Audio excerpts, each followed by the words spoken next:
mundo está mudando rapidamente e entre as mudanças vem a questão da longevidade, ou seja, as pessoas estão vivendo cada vez mais. A taxa média de anos vividos vai se estendendo a cada ano, a cada década e parece que vai se estender muito mais. Então isso vai trazer grandes mudanças significativas e impactantes para a sociedade, para a forma de se relacionar com o trabalho e um monte de coisa a mais. É por isso que eu estou aqui junto com o Alexandre Corrêa, no Café no Teatro. E Alexandre, você que estuda longevidade, tem livro publicado sobre isso, certamente já pesquisou muito o que vai acontecer e o que está acontecendo com essa longevidade que vai se estendendo, não é? É verdade. Acho que o primeiro impacto dela, né?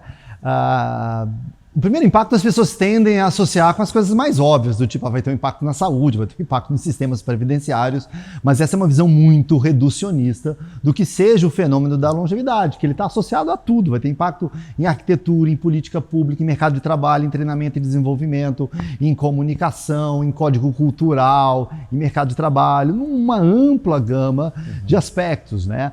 Porque acho que o mais legal de uma vida longa é que você passa a ter muitas vidas. Você pode ter mais amores, mais profissões, mais faculdades, mais alternativas, porque a gente não está vivendo apenas uma era em que a gente tem mais anos de vida, a gente tem mais vida nos anos.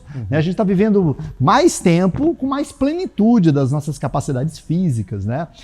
Um dos fenômenos disso, Marcelo, é o que eu chamo de descronologização da vida. Porque a vida sempre era muito encaixotadinha, assim, né? Dos 0 aos 7 é a fase de brincar. Dos 7 aos 22, a fase de estudar. Aí dos 22 aos 55, a fase de trabalhar, depois se preparar para o desembarque. Né? E agora está tudo junto e misturado. A gente ganhou um bônus de 20 e tantos anos, e vai aumentar ainda mais, porque a expectativa só sobe. Né? E está tudo junto e misturado. Então você pode ter 40 anos e brincar de videogame, qual o problema? Né? Você pode ter 70 anos e entrar na faculdade, como muita gente está fazendo. Entendeu? Você pode aposentar temporariamente aos 30, como muita gente já faz com os anos sabáticos. Você pode ter microaposentadorias intermediárias. Ou seja, essa vida encaixotada, compartimentada, acabou. Você vai ter que estudar para a vida toda. Isso é uma boa notícia, não é ruim.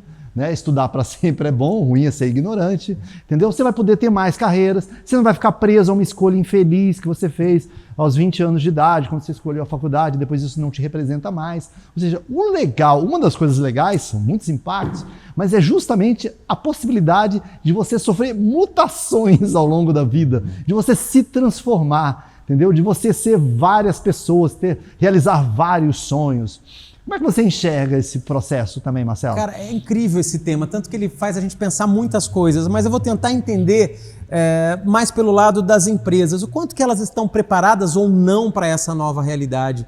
Tanto que é comum ainda existir aquele estereótipo que você já me fez pensar nele, que a gente vê, por exemplo, nas placas. Quando temos uma placa de sinalização, de estacionamento de uma pessoa idosa, normalmente é aquela pessoa com uma muleta curvada e não é mais esse o perfil da geração prateada, né, dessa longevidade inteligente, porque essa geração hoje é extremamente produtiva, gosta de estudar, gosta de viajar, gosta de conhecer lugares no mundo. Então é essa realidade que eu fico imaginando. Será que, por exemplo, os RHs estão preparados para ter profissionais por mais tempo nas empresas? Porque até então era muito comum, quando a pessoa se aproximava da idade da aposentadoria, a própria empresa já deixar de contar com ela, sabendo que ela será substituída. Hoje não, muitas continuarão produtivas e continuarão desejando trabalhar nos seus mesmos negócios. Ou sair daquele negócio para criar um outro, para empreender. Será que as empresas estão preparadas para ter pessoas saindo dali e talvez se transformando em concorrentes,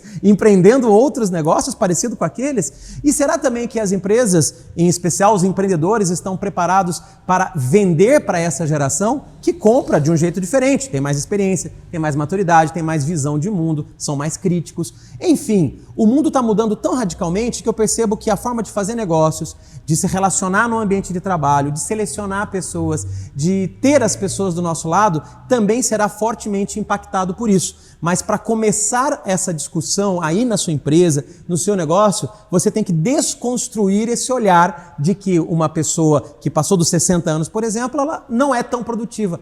Pelo contrário, ela muitas vezes costuma ser mais responsável e, por isso, ser mais produtiva do que outros que estão chegando agora. Você já percebeu isso no mercado, Alexandre? Sem dúvida, Marcelo. Sobretudo porque o perfil do trabalho atualmente já não é mais um trabalho braçal, mecânico, que exija um dispêndio físico tão grande.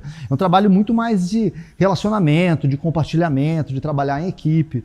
Existem alguns estudos que dizem que é por volta dos 50 anos que aumenta a sua capacidade, que você atinge o ápice, da inteligência emocional, de a capacidade de ler, interpretar e reagir aos meus sentimentos e aos sentimentos da outra pessoa, de ler cenários, que é perfeito para cargos de direção, cargos gerenciais, não é? Ou seja, de capacidade de comunicação, ou seja, são todas habilidades necessárias, não é? E as empresas precisam entender também que o etarismo é muito prejudicial, o etarismo como um preconceito etário. Você vê que muitas empresas falam de políticas de diversidade e não tem idade dentro dessas políticas de diversidade, né? E é curioso que as empresas possam ter algum tipo de viés, não todas, isso está mudando, né? Com profissionais acima de 45, porque muitas vezes quem dirige essa empresa, o CEO dessa empresa, tem 60, tem 65, tem 70, e ela tem algum tipo de viés contra alguém de 45 ou de 50, não faz nenhum sentido.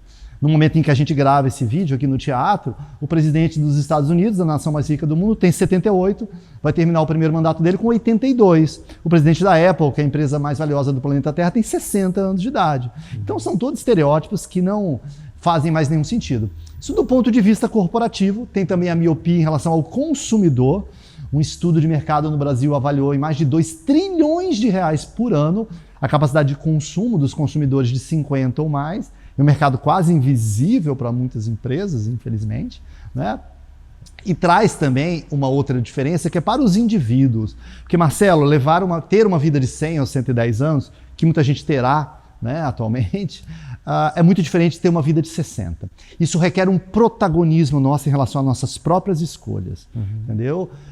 Numa vida de 60 anos, uma vida de 100 anos, de 90, ela requer um planejamento financeiro diferenciado, a não ser que você queira delegar o seu futuro ao mais perdulário e responsável gestor de recursos do planeta, que é o governo brasileiro. Então, requer uma abordagem mais responsável em relação às suas finanças, em relação à sua saúde, né, em relação aos seus relacionamentos, sua saúde emocional, a transcendência, a busca de propósito. Porque eu acho que uma vida longa, ela só é digna dessa dádiva se a gente estiver à altura dos desafios que vêm junto com a longevidade.